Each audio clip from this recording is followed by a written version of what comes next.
Hello and welcome everyone. In today's video I will show you how to use Tinder Passport on your phone. To do this you have just to go to the Tinder app and after that go to Profile in the bottom right of the screen, and after that you have to go to the settings icon on the top right of the screen. And after that, as you can see, there is an option called passport mode. And of course, to see this option, you should have a premium account, not a free account, because for the free accounts on Tinder, they can't use this option. And after that, you can add a new location or choose from the recommended locations.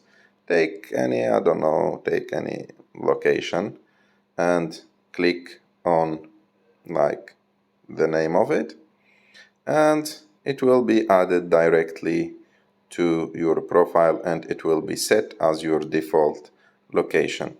I hope that you like this video. If you like this video, don't forget to subscribe to our channel, to like this video, and see you in the next ones.